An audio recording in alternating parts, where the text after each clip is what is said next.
تعریف و توصیف اللہ جل مجدہ الکریم کی ذات بابرکات کے لیے جو خالق کائنات بھی ہے اور مالک شش جہات بھی۔ اللہ جل وعلا کی حمد و ثنا کے بعد رسول رحمت شفیع معظم نبی محتشم حضور ختم المرتبت صلی اللہ علیہ وآلہ وسلم کے حضور ناز میں اپنی عقیدتوں، ارادتوں اور محبتوں کا خراج پیش کرنے کے بعد واجب الاحترام ذوی الاحتشام عالی مرتبت محتشم علماء کرام حضرات سامعین، السلام علیکم ورحمۃ اللہ وبرکاتہ۔ آج کی منعقدہ یہ محفل پاک بارگاہ رسالت مآب صلی اللہ علیہ وآلہ وسلم میں اپنی عقیدتوں، ارادتوں اور محبتوں کا خراج پیش کرنے کے لیے منعقد ہوئی ہے۔ تھوڑے وقت کے لیے چند باتیں آپ کے سامنے رکھنے کے بعد اجازت چاہ لوں گا۔ اللہ تعالیٰ میری زبان پر کلمت الحق جاری فرمائے۔ آمین۔ موسم کوئی ہو، رت کوئی ہو، حضور کا ذکر ہمیشہ اہل ایمان کا وظیفہ رہتا ہے، سبحان اللہ، اور انہیں حضور کے ذکر سے قلبی تسکین میسر آتی ہے۔ سچی بات یہ ہے کہ حضور کا ذکر سن کر جس شخص کے کلیجے میں ٹھنڈ نہیں پڑتی، اس کے سینے میں دھڑکنے والا دل کسی مومن کا دل ہی نہیں ہے۔ یہ ہو ہی نہیں سکتا کہ حضور کا ذکر ہو اور قلب کو قرار نہ پہنچے۔ آج لوگ پوچھتے ہیں یہ کہاں لکھا ہے؟ لکھے کی کمی نہیں، اہل تحقیق دلائل کے انبار لگا دیتے ہیں، لیکن میں کہا کرتا ہوں کیا ذکر رسول کے لیے بھی کسی دلیل کی ضرورت ہے؟ کبھی ایسا ہوا ہے کہ پھولوں کا تذکرہ چھڑا ہو اور بلبل کہے کہاں لکھا ہے؟ بات شمع کی ہو رہی ہو اور پروانہ دلیلیں ڈھونڈ رہا ہو، اور یہ بھی ممکن نہیں کہ بات سرکار مدینہ کی ہو رہی ہو اور امتی کو کسی دلیل کی ضرورت ہو۔ محب کے لیے اس سے بڑا سرمایہ اور کوئی نہیں، کوئی اس کے محبوب کا ذکر چھیڑ دے۔ عائد ذکر نعمان لنا فإن ذکرہ هو المسک ما کررتہ یتضوع۔ امام شافعی علیہ رحمہ فرماتے ہیں میرے ممدوح کی باتیں چھیڑو، میرے محبوب کا ذکر کرو، ان کا تذکرہ ایسی کستوری ہے تم جوں جوں سے چھیڑتے جاؤ گے خوشبو پھیلتی چلی جائے گی۔ مطرب سے کہو کہ چھیڑے ذرا اس جان تمنا کا قصہ، مطرب سے کہو کہ چھیڑے ذرا اس جان تمنا کا قصہ، فرقت کے بھیانک لمحوں میں کچھ دل کو سہارا ہو جائے۔ تو یقیناً ان کا ذکر، ان کا تذکرہ اہل ایمان کے لیے روح اور قلب کی تسکین کا سامان ہے۔ ایک شاعر ہوئے ہیں ڈاکٹر اسحاق، ان کا ایک بہت پرانا شعر مجھے یاد آیا۔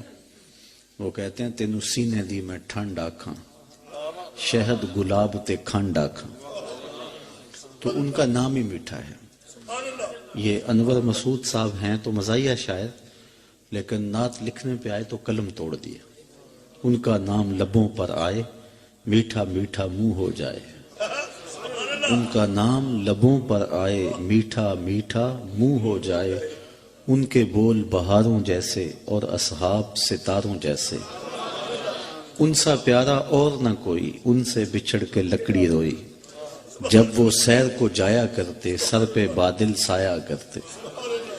تو نام اتنا میٹھا ہے، نام اتنا پیارا ہے، ساری زندگی بھی اس نام کا وظیفہ پڑھتے رہے تو اس کی مٹھاس ختم نہ ہو۔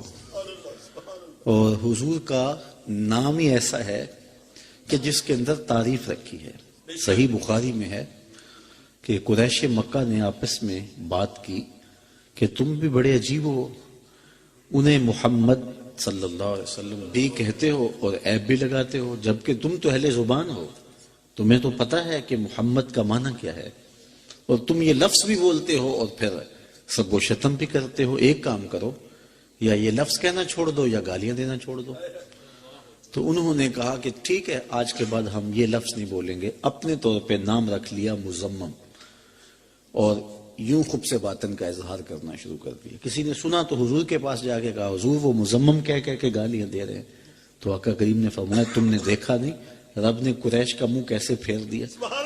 یلعنون مزمما و یشتمون مزمما و انا محمد. فرمایا وہ کسی مزمم کو گالیاں دیتے ہیں، میرے رب نے تو مجھے محمد بنایا. تو محمد ہوتا ہی وہ ہے جس کی بار بار تعریف کی جائے. الذی یحمد حمدا بعد حمد مرۃ بعد مرۃ کرۃ بعد کرۃ. قلم ٹوٹ جائیں تعریف ختم نہ ہو، کاغذ ختم ہو جائیں تعریف ختم نہ ہو، تعریف کی اپنی تعریف بھی سمٹ جائے. محمد وہ ہوتا ہے جس کی تعریف ختم نہ ہو. تیرے اوصاف کا ایک باب بھی پورا نہ ہوا، زندگیاں ختم ہوئی اور قلم ٹوٹ گئے. تو یہ ہماری ذمہ داری ہے اور یہ ہمارا وظیفہ ہے جو ہم ادا کر رہے ہیں.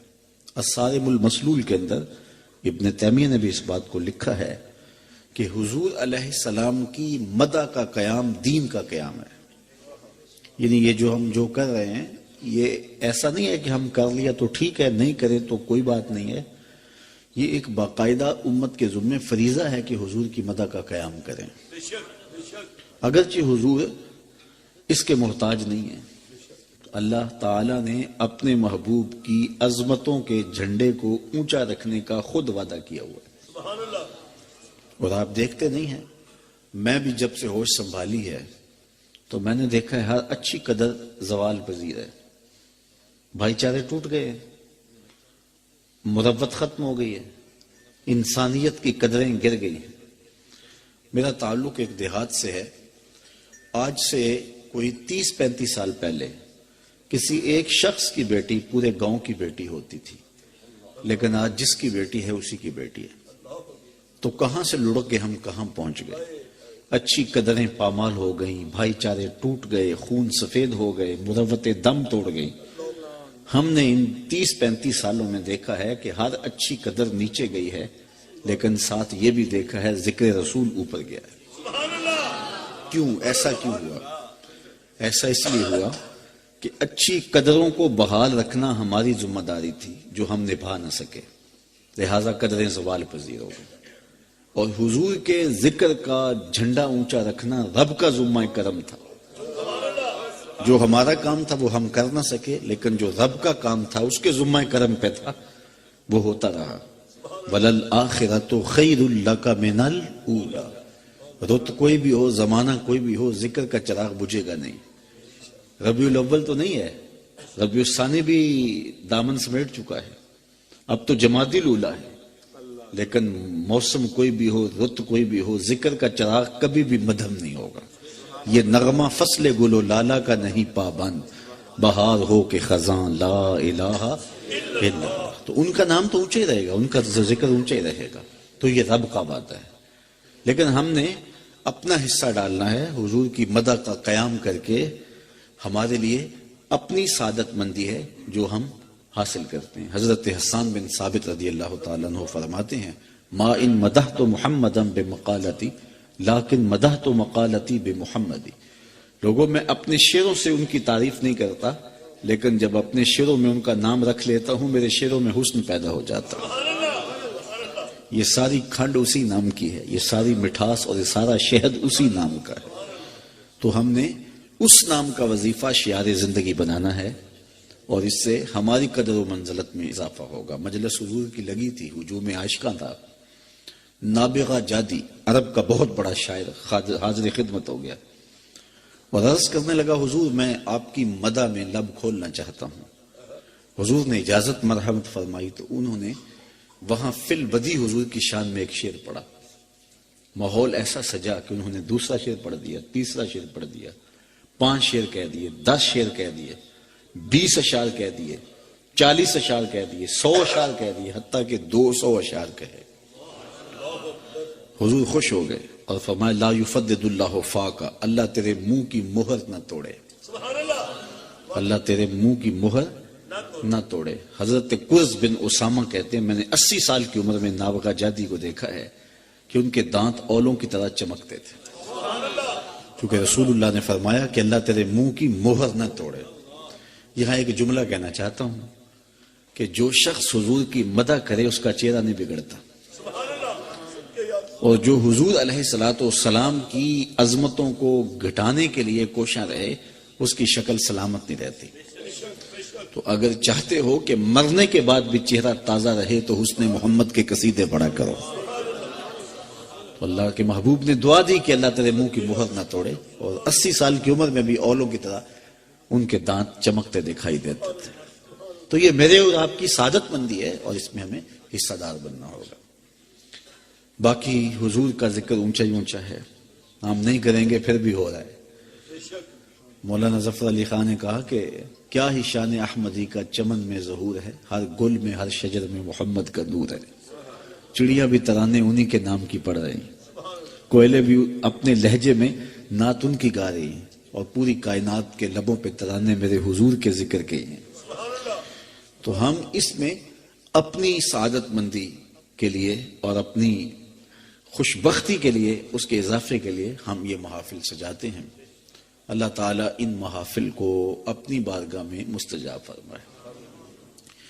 ان کے سجانے کا مقصد کیا ہے، ان محافل کے منعقد کرنے کے مقاصد کیا ہیں؟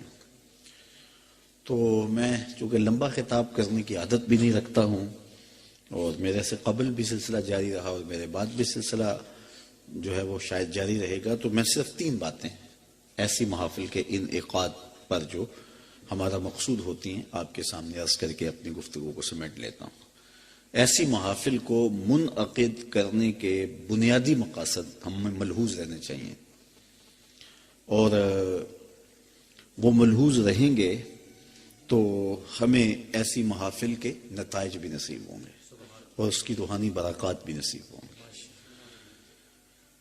ایسی محافل کے ذریعے سے حضور علیہ السلام کی محبت کو نئی نسل کے اندر منتقل کیا جاتا ہے، اور حضور کی محبت کو نئی نسل میں منتقل کرنے کے زود اثر ذرائع بقول علامہ اقبال 3 ہیں. پہلا ذریعہ کثرت کے ساتھ حضور پہ درود پڑھنا، اور یہ محافل میلاد کا لازمی جز ہوتا ہے. کثرت کے ساتھ حضور پہ درود پڑھو گے تو حضور علیہ السلام کی محبت سینے میں پیدا ہوگی. اور آقا کریم نے یہ بھی ارشاد فرمایا، قیامت کے دن میرے سب سے نیڑے وہ ہوگا جو کثرت کے ساتھ میرے اوپر درود پڑھنے والا ہوگا. اس لیے ہم اپنی نئی نسل کو حضور پر کثرت سے درود پڑھنے کی ترغیب دیں، ان کے ہاتھ میں درود کی تسبیح دیں.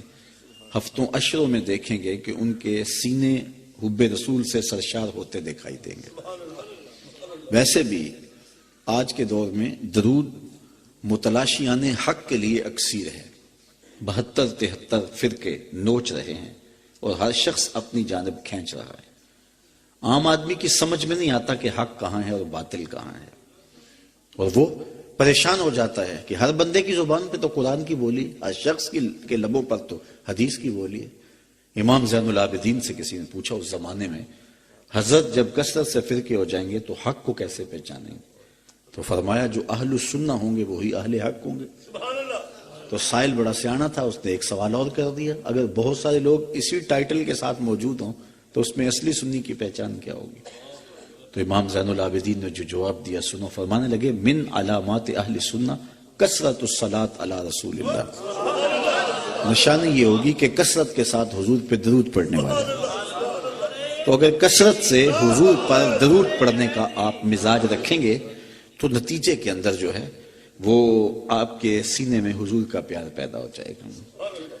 ویسے درود کا ایک اور فائدہ بھی ہے، اور وہ یہ ہے کہ درود لہجے میں مٹھاس پیدا کر دیتا ہے، رس پیدا کر دیتا ہے. علامہ اقبال علیہ رحمہ بہت بڑے شاعر ہیں، لیکن اہل نقد غالب کو بڑا شاعر مانتے ہیں. لیکن جو عزت اقبال علیہ رحمہ کو ملی ہے وہ غالب کا مقدر نہیں بن سکتی.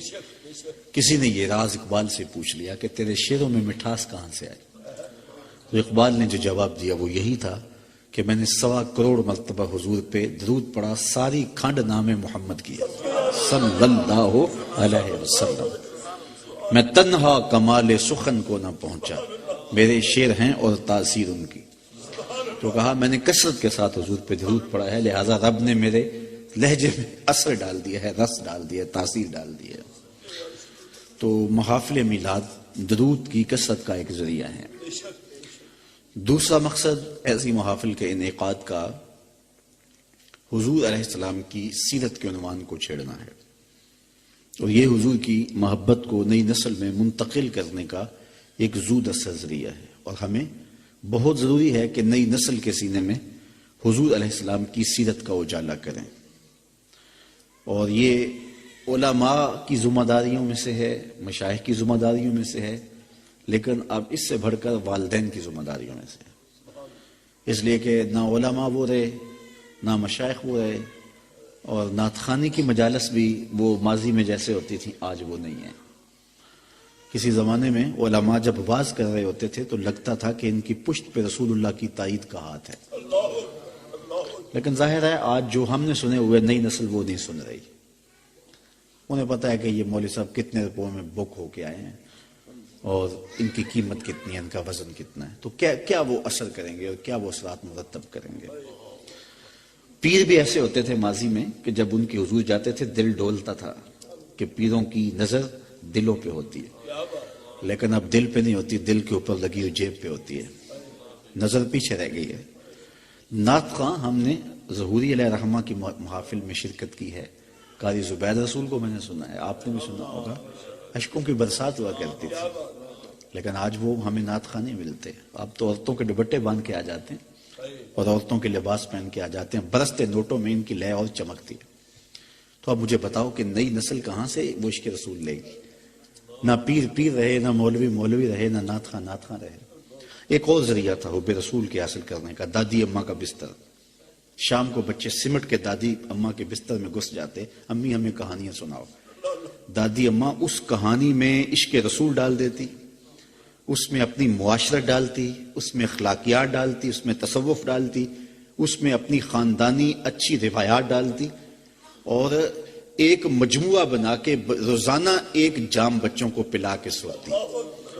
آج دادی اماں کا بستر بھی اجڑ گیا، بچے کہاں سے دین لے رہے ہیں؟ سوشل میڈیا سے۔ دین کہاں لے رہے ہیں؟ الیکٹرانک میڈیا سے۔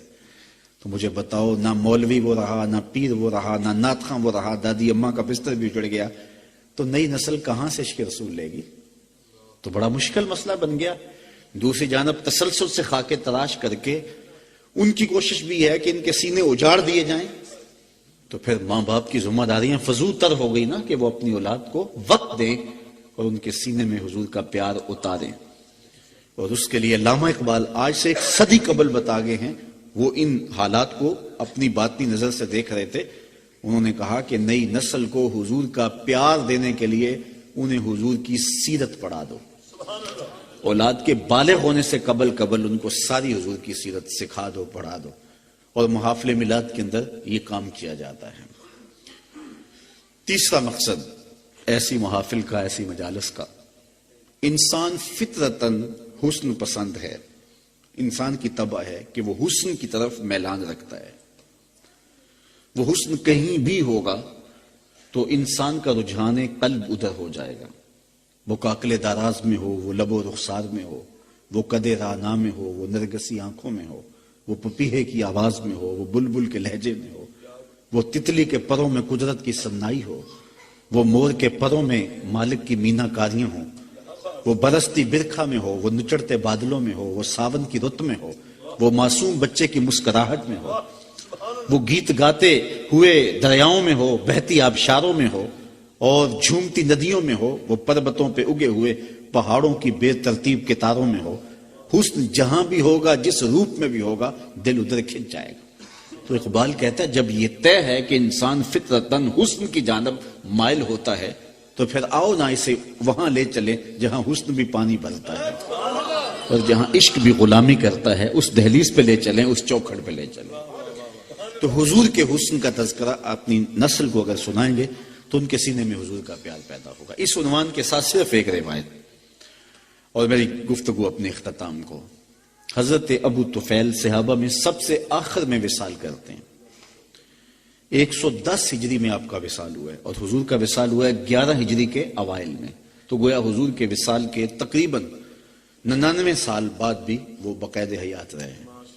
100 سال کے قریب حضور کی وصال کے بعد بھی وہ زندہ رہے ہیں۔ حج کا موسم تھا، لوگوں کا ہجوم تھا، یہ ایک اونچے ٹیلے پہ چڑھ گئے اور لوگوں سے مخاطبہ کرتے ہوئے کہا، لوگوں اس وقت روئے زمین پہ میرے علاوہ کوئی نہیں جس نے حضور کو دیکھا ہو۔ آؤ مجھ سے حضور کی باتیں سنو. کتنا ناز تھا. اقبال نے کسی زمانے میں کہا تھا کہ نسیم تشنا ہی نہیں اقبال کچھ اس پہ نازاں، فخر ہم کو بھی ہے شاگردی داغ سخنداں کا.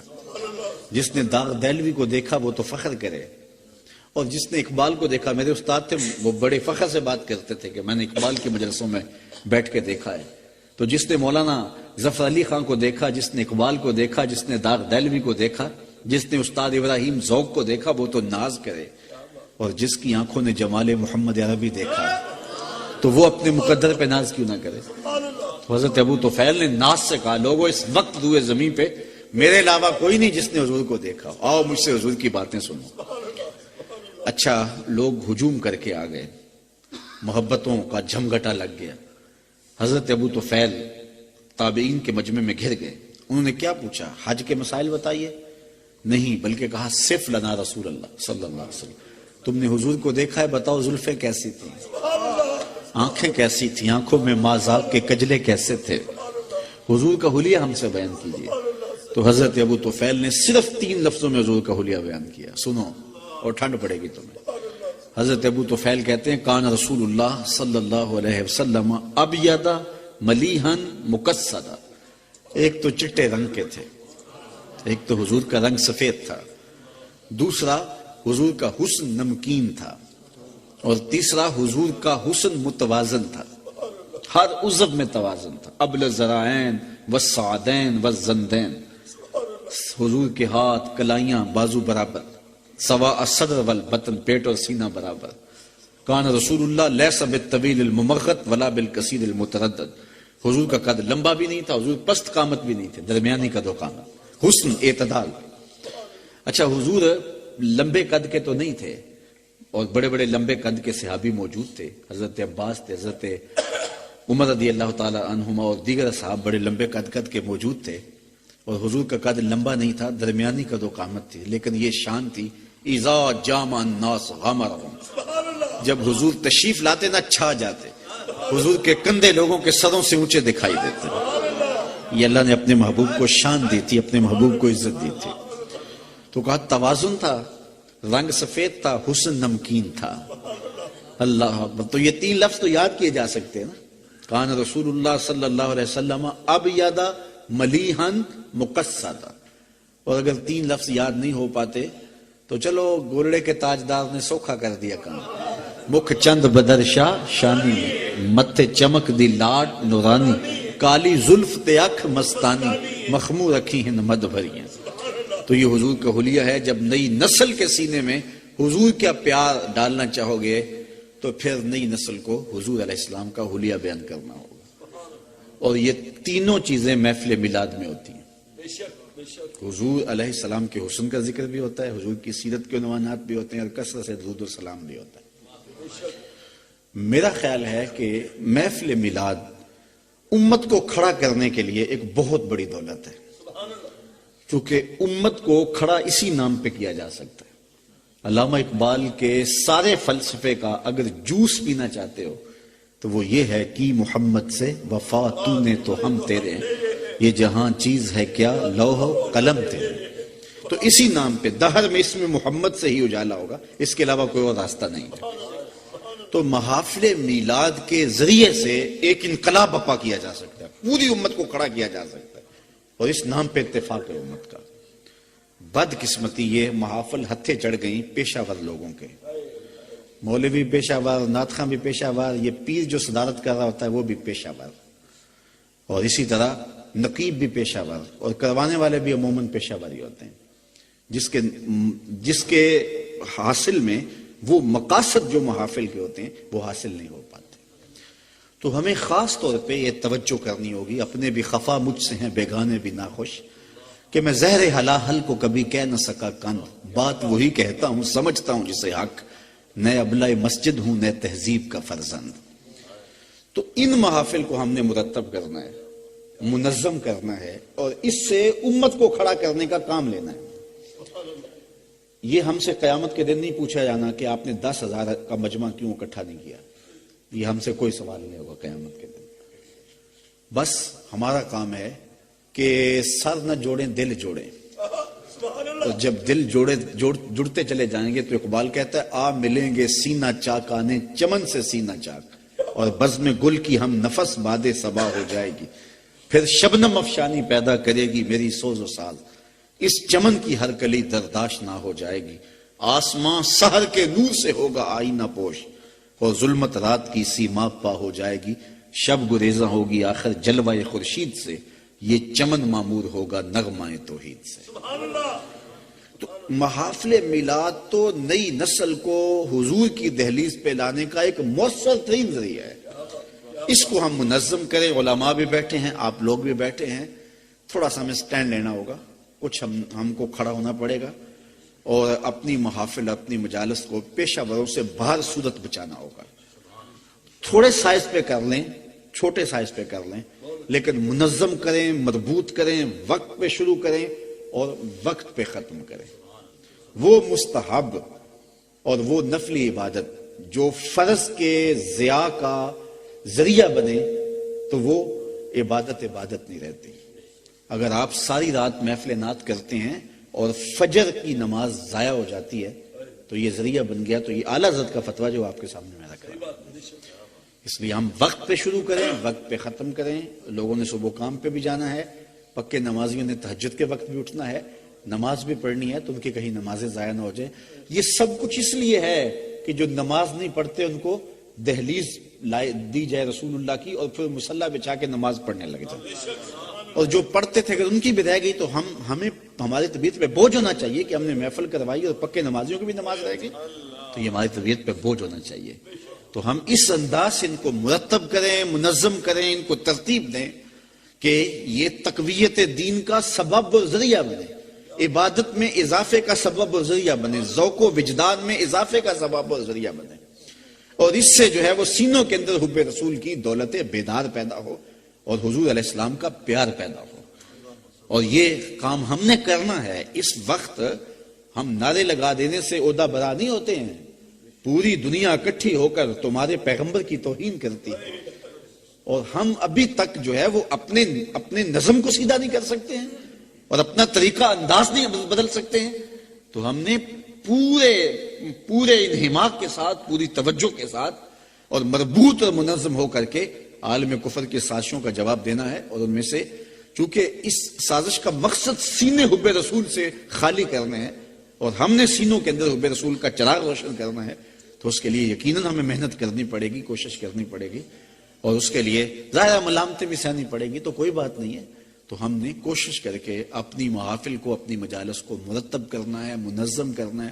یار نہ کوئی سریلا شخص ملے، کوئی ٹوٹے لہجے والا بھی ہو لیکن زبان سے نہیں دل سے پڑھ رہا ہو۔ اسحد و بلال عند اللہ اشہد، بلال کا اسحد بھی اللہ کے ہاں اشہد ہے۔ کوئی پڑھے تو صحیح ہے نا، تو وہ دیکھتے ہیں کہ کون دل سے بول رہا ہے، وہ شکستہ لہجہ بھی اللہ قبول فرما لیتا ہے۔ کوئی بڑا اچھا خطیب نہ ہو، کوئی ٹوٹے لفظ ہی بولتا ہو، لیکن جب بول رہا ہو تو لگ رہا ہو کہ یہ جو بول رہا ہے یہ خون جگر میں ڈوب کے لفظ آ رہے ہیں، تو پھر کوئی وجہ نہیں ہے کہ وہ لفظ روح تک نہ اترے اور باطن میں اثر پذیری نہ کرے۔ وہ لازمی من میں اترتے ہیں اور اس میں روشنی ڈالتے ہیں، اور زندگی کے اندر ایک بھانکپن پیدا ہوتا ہے اور بندہ سوچنے پہ مجبور ہو جاتا ہے۔ تو ہم نے یہ کام بہت صورت کرنا ہے اور ضرور کرنا ہے۔ اس کو اپنی نمائش کا ذریعہ نہیں بنائیں گے، اس کو دیگر مقاصد اور رسول زر کا ذریعہ نہیں بنائیں گے، ان محافل کو خالص اللہ کی عبادت کے لیے۔ بلکہ علماء نے تو یہ بھی لکھا ہے کہ یہ جو کیلنڈر وغیرہ چھاپتے ہیں آپ، تو اس میں درود شریف بھی لکھتے ہیں، تو نیچے آپ اپنی جو ہے وہ جو بھی پروڈکٹ ہے اس کی تشہیر بھی کر دیتے ہیں، تو یہ جائز نہیں ہے، اس لیے کہ آپ نے تشہیر کے لیے درود کو ذریعہ بنایا۔ تو درود جب پڑھے تو درود ہی پڑھے، اس میں جو ہے وہ یہ نہیں ہونا چاہیے۔ تو ہم اپنی محافل کو، اپنی مجالس کو اس انداز سے مرتب کریں، کسی طور پہ بھی ہمارا نفس ان کے اندر شامل نہ ہونے پائے۔ تو جب یہ کریں گے تو پھر دیکھنا، میرے حضور کا ایک، میرے شیخ کامل کا ایک ہی شعر ہے اس پر، تو آپ کہیں گے کہ وہ کوزے میں دریا بند کرنے والی بات ہے۔ یاری لا تو پاک نبی سنگ اے پر پوری یاری، یاری لا تو پاک نبی سنگ اے پر پوری یاری، پھر درود قبول ہے تیرا لکھ نالوں ایک باری۔ پھر کوئی ضرورت نہیں کہ تو لاکھ مرتبہ پڑھے، ایک بار بھی کافی ہے۔ چو بنا میں مصطفیٰ خانم درود از خجالت آب می گردد وجود عشق می گوید کہ محکوم غیر سینہ تو از بتا مانند دیر تا نداری از محمد رنگ و بو بر زبان خود میالہ نامے ہو۔ اقبال کہتا ہے پہلے آنا اس رنگ کے اندر تو پھر دیکھ کے اس کا چسکا کیا آتا ہے، اس کی لذت کیا نصیب ہوتی ہے۔ تو اللہ تعالیٰ کی بارگاہ میں دعا ہے، بصمیم قلب دعا ہے کہ آج کی اس محفل پاک کو اپنی بارگاہ میں اللہ تعالیٰ مستجاب فرمائے۔ میں نے جو چند باتیں، جو ٹوٹی پھوٹی باتیں آپ کے سامنے رکھی، ان میں کہیں خلوص کی کوئی رمق موجود ہے تو مالک اس کو روحوں میں اتار دے اور باطن میں اتار دے، اور زندگی کی ایک ایک سانس ہمیں حضور کے نام لگانے کی توفیق عطا فرمائے۔ یہ تھوڑا سا وقفہ زندگی کا اللہ تعالیٰ نے جو ہمیں دیا ہے، کتنی زندگی ہم کاٹ چکے ہیں، باقی نہ جانے کتنی سانسیں ہیں، تو یہ جو چند سانسیں اللہ کی امانت ہمارے پاس ہیں، ان کو حضور کے نام لگا دیں اور اٹھیں اور حضور کے لیے بیٹھیں تو حضور کے لیے کی محمد سے وفا تو نے تو ہم تیرے ہیں، یہ جہاں چیز ہے کیا لوح و قلم تیرے ہیں، وآخر دعوانا